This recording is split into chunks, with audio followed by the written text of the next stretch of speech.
बात बच्चों, पिछली वीडियो में हमने संस्कार और भावना एकांकी के वर्कबुक के 1 से 6 तक के सारे भाग कर लिए थे। इस वीडियो में हम आगे के भाग पढ़ेंगे।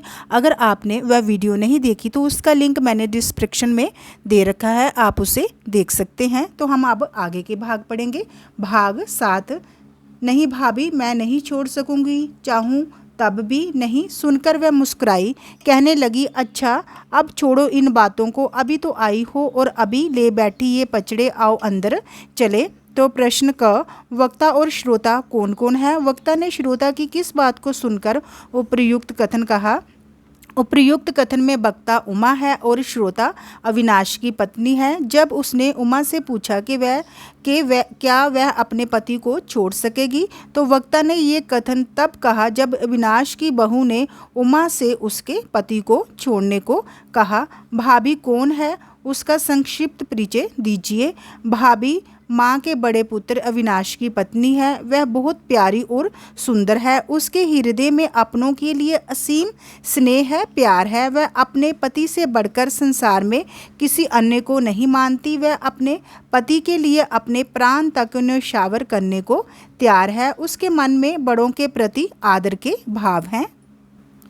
प्रश्न गा, अविनाश की पत्नी का उमा पर क्या प्रभाव पड़ा? उमा के अंदर अविनाश की पत्नी के प्रति आदर और प्रेम की भावना उत्पन्न होगी। प्रश्न ग, उमा के चरित्र की प्रमुख विशेषताओं का उल्लेख कीजिए। उमा माँ के छोटे बेटे अतुल की पत्नी है। उमा अपने पति और सास से बहुत प्रेम करती है। उसका हृदय अत्यंत कोमल है।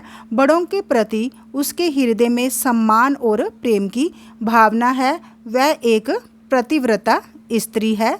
तो अब हम भाग 8 पढ़ते हैं। कहते हैं, चेतन से अचेतन अधिक शक्तिशाली है, इसमें अधिक आकर्षण है, इसलिए तुम एक दूसरे के प्रति खींचे।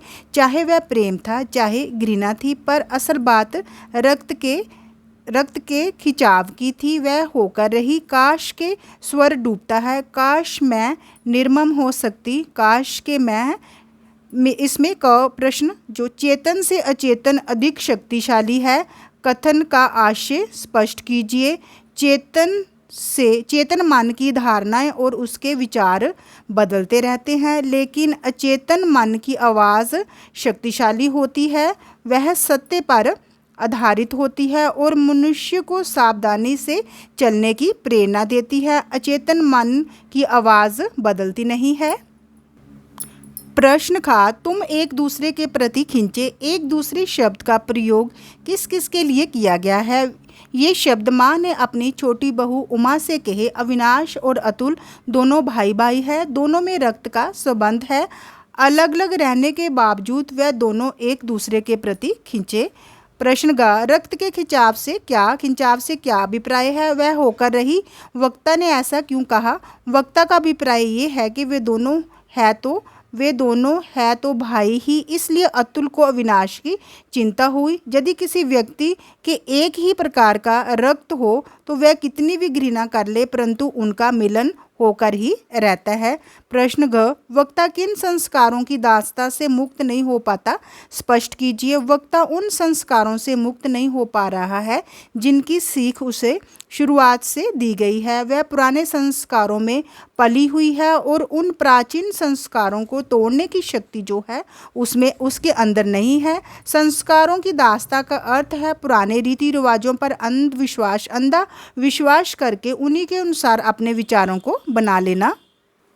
भाग 9। हाँ, उसी ने कहा था, मैंने उसे बहुत समझाया, अपने प्रेम की दुहाई दी, पर वह सदा यही कहता, माँ संतान का पालन माँ बाप का नैतिक कर्तव्य है। वह किसी पर एहसान नहीं करते, केवल राष्ट्र ऋण चुकाते हैं। वे ऋण मुक्त हो, यही उनका परितोष इनाम है। इससे अधिक मोह है, इसलिए पाप है। उपयुक्त कथन का प्रश्न, उपयुक्त कथन का संदर्भ स्पष्ट कीजिए। ये कथन माँ का है और उसने इसे अपनी छोटी बहू उमा से कहा है। वास्तव में ये शब्द अविनाश के थे जो पहले माँ से कहे गए थे। ये शब्द अविनाश के थे जो पहले माँ से कहे गए थे। उपयुक्त कथन के द्वारा ये बताया गया है कि अविनाश का स्वभाव बहुत कठोर तथा निर्मम है। वक्ता ने किसे क्या समझाया था? ख प्रश्न, वक्ता की माँ ने अविनाश को ये समझाया था कि वह निम्न वर्ग की नीची श्रेणी विजातीय लड़की से विवाह ना करे। उन्होंने अविनाश को प्रेम की दुहाई देते हुए अपने पास रहने को कहा, पर अविनाश ने उनकी बात ना मानी। ग प्रश्न, संतान का पालन माँ बाप का नैतिक कर्तव्य है। इस कथन पर टिप्पणी कीजिए। माँ बाप का नैतिक कर्तव्य अपने बच्चों का पालन पोषण करना एवं उन्हें शिक्षित कर किसी रोजगार के लायक बना देना है। बच्चों का पालन पोषण माँ बाप का नैतिक कर्तव्य तो है ही, बल्कि ये तो माँ बाप का संतान के लिए प्रेम भी होता है। घ प्रश्न, वक्ता के कथन इससे अधिक मोह है इसलिए पाप है, पर अपने विचार स्पष्ट कीजिए। हाँ, हम वक्ता के कथन से पूरी तरह से सहमत हैं। अपना कर्तव्य पूरा करके उन्हें अपने तरीके से जीवन बिताने दें। अपने ऋण से मुक्त होकर संतोष प्राप्त करें। हमें किसी से अधिक मोह नहीं करना चाहिए। भाग 10, निर्मम ही नहीं कायर भी। जिन संस्कारों से तुम पली हो उन्हें तोड़ने की शक्ति तुम में नहीं है माँ। तो क प्रश्न, वक्ता और श्रोता कौन है? वक्ता ने श्रोता को निर्मम एवं कायर क्यों कहा है? वक्ता अतुल और श्रोता माँ थी। वक्ता ने श्रोता को निर्मम एवं कायर इसलिए कहा क्योंकि वह अपने बड़े लड़के की विजातीय पत्नी को स्वीकार नहीं करती। वह संस्कारों की दास्ता गुलामी से ग्रस्त है। उसके लिए ममता कहने के लिए है, करने के लिए नहीं है। ख प्रश्न, एकांकी में विजातीय विवाह की समस्या को किस प्रकार उठाया गया है? विजातीय विवाह पर अपने विचार प्रकट कीजिए। उत्तर, प्रस्तुत एकांकी में अविनाश अपनी माँ के विरुद्ध जाकर विजातीय विवाह करता है, जिसे माँ स्वीकार नहीं करती। उसे अपने परिवार से अलग रहना पड़ता है और अपने वैवाहिक जीवन में माँ का वियोग सहना पड़ता है। साथ ही नहीं, बहू को भी ससुराल में सम्मान नहीं मिलता। अतः विजातीय विवाह तभी करे जब उसकी अनुमति घर वालों से या बड़ों से प्राप्त हो। ग प्रश्न, माँ अतुल के यहाँ जाने को क्यों तैयार हो जाती है?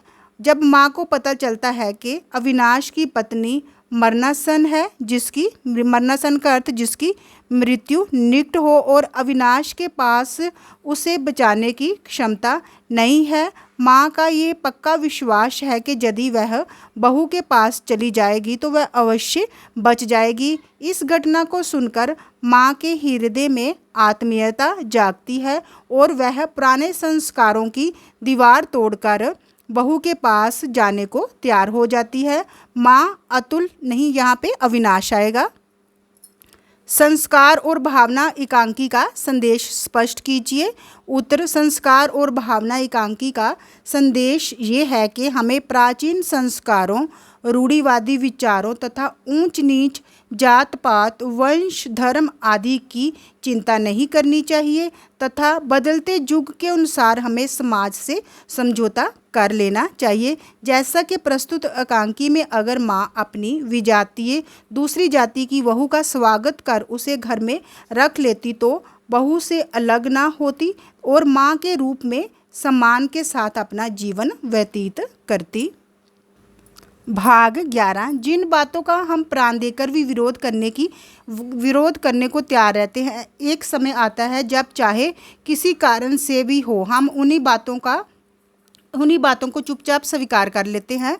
का प्रश्न, उपयुक्त कथन का आशय स्पष्ट कीजिए। पुराने विचारों में जकड़ी होने के कारण माँ के हृदय में निर्ममता का अर्थ कठोरता आ गई थी, परंतु जब अविनाश की पत्नी बीमार हुई तो माँ का निर्मम हृदय वात्सल्य का अर्थ प्रेम के भावों से ओतप्रोत हो गया और माँ बेटे के बीच संस्कारों की दीवार जर्जर होकर बैठ गई और माँ ने उन दोनों को खुशी खुशी स्वीकार कर लिया। प्रश्न खा, संस्कार और भावना शीर्षक एकांकी में किस समस्या को उजागर किया गया है? संस्कार और भावना शीर्षक एकांकी में जातिवाद की समस्या को उजागर किया गया है। जैसे प्रस्तुत एकांकी में अविनाश अपनी माँ की इच्छा के विरुद्ध क्या करता है? विवाह करता है उसकी पत्नी को माँ बहू के रूप में स्वीकार नहीं करती। परिवार टुकड़ों में बंट जाता है और नई बहू को भी सम्मान प्राप्त नहीं होता है। ग प्रश्न, माँ के व्यवहार में किस प्रकार बदलाव आया? उत्तर, जब माँ को पता चलता है कि उसकी बहू बीमार है और उसने अपने प्राणों की बाजी लगाकर अपने पति की जान बचाई है। अगर उसे कुछ हो गया तो अविनाश भी नहीं बचेगा। तो उसके हृदय में माँ की ममता उमड़ पड़ी और वह अविनाश के घर चली गई। ग प्रश्न, एकांकी के शीर्षक की सार्थकता पर विचार प्रकट कीजिए। एकांकी का शीर्षक सार्थक, उद्देश्यपूर्ण तथा समीचीन है। एकांकी की सारी घटनाएं संस्कार और भावनाओं के द्वंद्व के चारों ओर घूमती है। एकांकी में इन्हीं दो का द्वंद्व अत्यंत प्रभावोत्पादक ढंग से चित्रित किया गया है तथा अंत में संस्कारों पर भावना की विजय होती है। भाग 12, इससे अधिक मोह है इसलिए पाप है, पर मैं क्या करूं? मैं जो इससे अधिक है उसी को पाने को आतुर हूं। मैं ही क्यों, सभी माता पिता यही चाहते हैं। तभी मैं समझती हूँ उस डाकिन ने मेरे बेटे को मुझसे छीना है, पर वास्तव में दोष उसका नहीं है। क प्रश्न, वक्ता कौन है? उसने उपयुक्त कथन किससे तथा किस संदर्भ में कहा है? वक्ता माँ है। उन्होंने उपयुक्त कथन अविनाश के बारे में कहा है। ख प्रश्न, इससे अधिक मोह है इसलिए पाप है। वक्ता ने ऐसा किस संदर्भ में कहा है? वक्ता के अनुसार हमें किसी से अधिक मोह नहीं करना चाहिए। बच्चों का पालन पोषण करना और उन्हें पढ़ाना लिखाना माँ बाप का नैतिक कर्तव्य है। अपना कर्तव्य पूरा करके उन्हें अपने तरीके से जीवन बिताने दे। बच्चों से अधिक मोह रखना कई बार अशांति का कारण बनता है। ग प्रश्न, वक्ता के अनुसार उसकी तरह सभी माता पिता क्या चाहते हैं? सभी माता पिता चाहते हैं कि उनके बच्चे उनकी बात माने, उनको सम्मान दे और उनके विरुद्ध कभी ना जाए। घ, वक्ता ने डाकिन शब्द का प्रयोग किसके लिए किया है? फिर उसने ये क्यों कहा कि वास्तव में दोष उसका नहीं है? वक्ता ने माँ ने डाकिन शब्द का प्रयोग अविनाश की पत्नी के लिए किया है। फिर वक्ता को यह एहसास हो गया था कि वास्तव में दोष उसकी बहू का नहीं अपितु उसके बेटे का भी है, क्योंकि उसी ने ही विजातीय लड़की से विवाह किया था। तो अगर आपको मेरी वीडियो अच्छी लगी हो तो इसे लाइक, शेयर और सब्सक्राइब कीजिए। धन्यवाद।